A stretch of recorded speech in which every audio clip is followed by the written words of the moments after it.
Ciao guys and welcome back. In today's video we're gonna cover what the Lumix S1 Mark II is able to do with anamorphic lenses. Thanks to Lumix I was able to test and use the Lumix S1 Mark II since a few weeks, and I've been testing this camera both with 1.42 and 2x anamorphic scopes, and in my humble opinion this is probably the best camera you can buy if you are a serious anamorphic shooter, and in this video I would like to explain why. To better understand my point of view, let me explain that I first started shooting anamorphic lenses with my old Lumix S1. The camera is still amazing, I love filming in anamorphic with that camera, but I always felt the limit of the frame rate recording options when I was filming in 6K open gate, because that camera has a limitation of 30 frames per second. Then I decided to move to the Blackmagic Cinema 6K because that camera had higher frame rates, so I was jumping up to 36 frames per second in full frame open gate, and both cameras were doing an amazing job.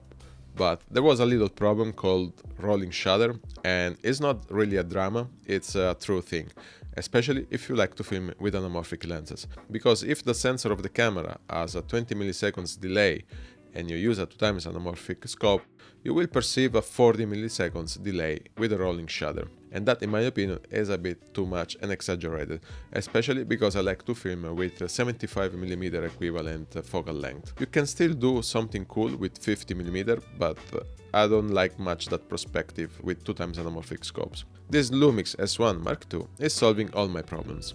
This camera has multiple anamorphic recording options that they all make sense. Like many other anamorphic shooters, I would have liked to see a true 18mm sensor 8 recording option to be able to use proper cinema anamorphic lenses with this camera without having strong vignetting, but I hope Panasonic will introduce this recording option in the near future. What I really like about Lumix cameras is that all these anamorphic recording options can be squeezed in camera on the display, so you will not need to rig a monitor around this camera, so you can simply shoot with a minimalist setup like this.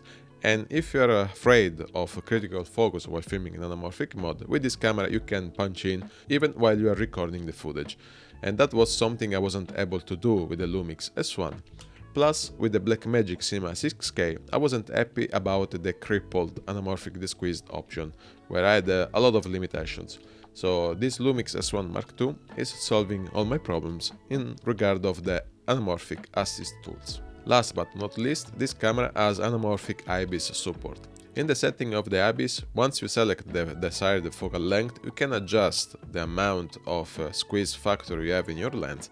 So in case you have 2x anamorphic lens, you're gonna set an anamorphic IBIS support of a 2x anamorphic lens, and then the camera is going to compensate all the shakiness accordingly to the scope you have mounted on your camera. I think the IBIS is doing an amazing job if you're filming static shots or you are doing a slow pan or tilt, where you are going to be extremely careful about the stability of your movements, because with anamorphic lenses you might see some wobbling on the horizontal flare of the anamorphic scope. But all in all, in a pinch, if you need to use IBIS with anamorphic scopes and you don't wanna bring tripods, steadicams, monopods or gimbal, this camera is doing an amazing job to stabilize your footage. So in conclusion, considering that this camera doesn't suffer much from rolling shutter artifacts, is able to record in 5.1K 3x2 open gate up to 60 frames per second in 10-bit 420 H.265, plus the possibility to have assist tools that are working properly without the need of rigging this camera, this is probably the best camera you can buy right now that doesn't cost 30K like the Red V Raptor. So in my opinion, this camera is totally worth if you are a serious anamorphic shooter, and it is also worth to upgrade if you're coming from the Lumix S1, S5 or the Blackmagic Cinema 6K. Because at one point this camera is going to be able to record in the Blackmagic RAW externally thanks to the Blackmagic Video Assist 12G in 3x2 open gate up to 30 frames per second. And if you're interested to know more about this Lumix S1 Mark II regarding photography or videography features, stick around the channel, because I will release multiple videos in the upcoming months. Because honestly, this camera is so fully loaded of features and tech that it is impossible to make just one video that doesn't last 50 minutes. This is it for today, guys. Thank you so much for watching, and I'll see you in the next one.